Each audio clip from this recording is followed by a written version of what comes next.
11 September 2021 ગુજરાતના રાજકારણના ઇતિહાસમાં એક એવી તારીખ છે જેણે સૌ કોઈને ચોંકાવી દીધા હતા। આ જ દિવસે વિજય રૂપાણીએ અચાનક રાજભવન પહોંચ્યા હતા અને રાજ્યપાલ આચાર્ય દેવવ્રતને મળીને મુખ્યમંત્રી પદેથી રાજીનામું આપી દીધું હતું।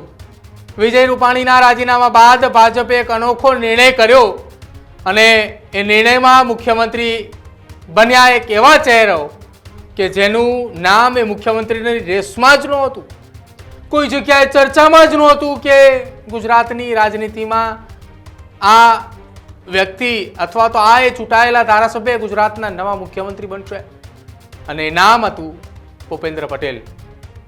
ગાંધીનગરમાં ધારાસભ્યોની બેઠકમાં જ્યારે ભૂપેન્દ્ર પટેલનું નામ જાહેર થયું ત્યારે તેઓ છેલ્લી લાઈનમાં બેઠા હતા।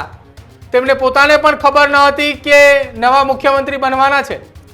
13 સપ્ટેમ્બર 2021ના રોજ ભૂપેન્દ્ર પટેલે પહેલી વખત મુખ્યમંત્રી તરીકેના શપથ લીધા। હું ભૂપેન્દ્રભાઈ રજનીકાંત પટેલ ગુજરાત રાજ્યના મુખ્યમંત્રી તરીકેના અને આજે એ તેમના શાસનને 1463 દિવસ પૂરા થયા છે અને સાથે જ તેઓના નામે એક નવો રેકોર્ડ બન્યો છે।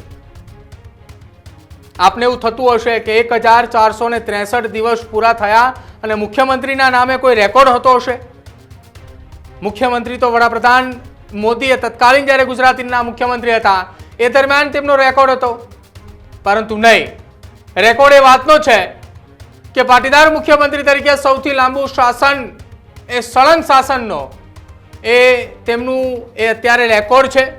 ગુજરાતમાં પાટીદાર સમાજના ઘણા મુખ્યમંત્રીઓ થયા, જેમાં આનંદીબેન પટેલ, કેશુભાઈ પટેલ, ચીમનભાઈ પટેલ, પરંતુ કોઈ પોતાની ટર્મ પૂરી કરી શક્યા ન હતા।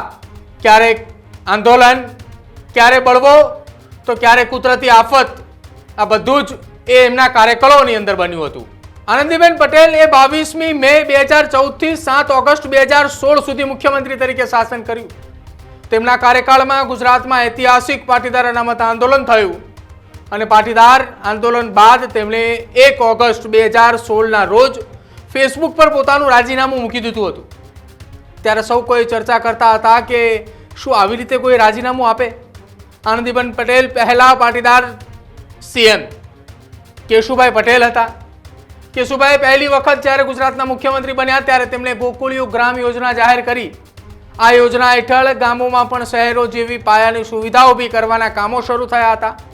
શંકરસિંહ વાઘેલાએ બળવો કરતા 221 દિવસમાં 21 ઓક્ટોબર 1995ના રોજ કેશુબાપાએ રાજીનામું આપ્યું।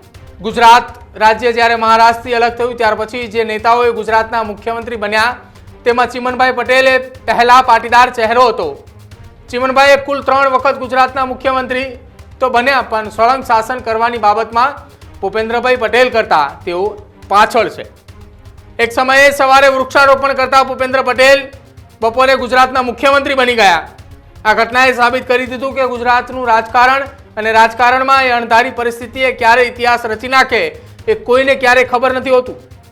ગુજરાતના રાજકારણમાં હવે પાટીદાર મુખ્યમંત્રી તરીકે સૌથી લાંબા સમયનું શાસન અધ્યાય એ ભૂપેન્દ્ર પટેલના નામે અંકિત થયું છે।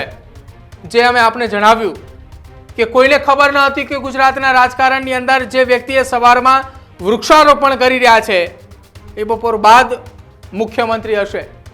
કોઈને એવો પણ ખ્યાલ નહીં હોય કે જે વ્યક્તિએ સરદારધામના કાર્યક્રમની અંદર હાજર છે એ કાર્યક્રમ પૂરો થતાની સાથે જ પૂર્વ મુખ્યમંત્રી થઈ જશે। વાત પૂર્વ મુખ્યમંત્રી સ્વર્ગસ્થ વિજયભાઈ રૂપાણીની છે કે જેઓ વહેલી સવારે એક સરદારધામના કાર્યક્રમની અંદર હાજરી આપે છે અને ત્યાંથી સીધા જ અચાનક તેઓ એ ગાંધીનગર રાજ્યપાલ આચાર્ય દેવવ્રતને મળે છે, મુખ્યમંત્રી પદ પરથી રાજીનામું આપે છે અને 13 તારીખની જ્યારે વાત થઈ રહી હતી કે જ્યારે મુખ્યમંત્રી તરીકે ભૂપેન્દ્ર પટેલે શપથ લીધા એ જ દિવસે સવારના સમયગાળા દરમિયાન તેઓ વૃક્ષારોપણ કરી રહ્યા હતા। કોઈને ખ્યાલ પણ નહોતો, કોઈને અંદેશો પણ ન હતો કે ગુજરાતના મુખ્યમંત્રી તરીકે ભૂપેન્દ્ર પટેલે શપથ લેવાના છે।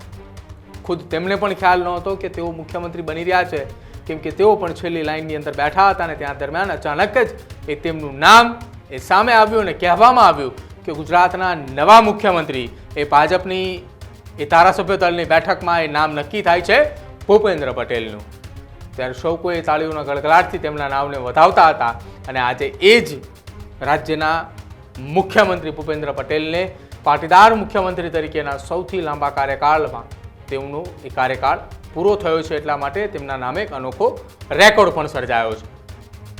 ભૂતકાળના એ તમામ મુખ્યમંત્રીઓની વાત કરી, જેમાં ઐતિહાસિક પાટીદાર અનામત આંદોલન કે જેમાં રાજ્યના મહિલા મુખ્યમંત્રી આનંદીબેન પટેલ હતા કે જેઓએ આ અનામત આંદોલનના 1 વર્ષ બાદ ગુજરાતના મુખ્યમંત્રી પદ પરથી અચાનક સોશિયલ મીડિયાના માધ્યમથી પોસ્ટ મૂકી અને તેમને રાજીનામું આપ્યું. જ્યારે તેમને રાજીનામું આપ્યું ત્યારે ગુજરાતની રાજનીતિની અંદર એવી ચર્ચા હતી કે આ તો કેવી રીતે રાજીનામું આપવું. જો કે એક ચર્ચા એવી પણ બની હતી કે આનંદીબેન પટેલના કાર્યકાળ દરમિયાન જેટલા પણ રાજીનામાઓ પડ્યા છે તેમાંના મોટાભાગના રાજીનામાઓ આ જ પ્રકારે સોશિયલ મીડિયાના માધ્યમથી સોશિયલ મીડિયા ઉપર પોસ્ટ કરીને મૂકવામાં આવ્યા હતા. ત્યારે હવે રાજ્યના પહેલા પાટીદાર મુખ્યમંત્રી કે જેમના નામે આટલો મોટો એક રેકોર્ડ બન્યો છે, સતત સળંગ શાસન કરવાનો સૌથી વધુમાં વધુ પાટીદાર મુખ્યમંત્રીનો આ રેકોર્ડ એ રાજ્યના મુખ્યમંત્રી ભૂપેન્દ્ર પટેલના નામે છે.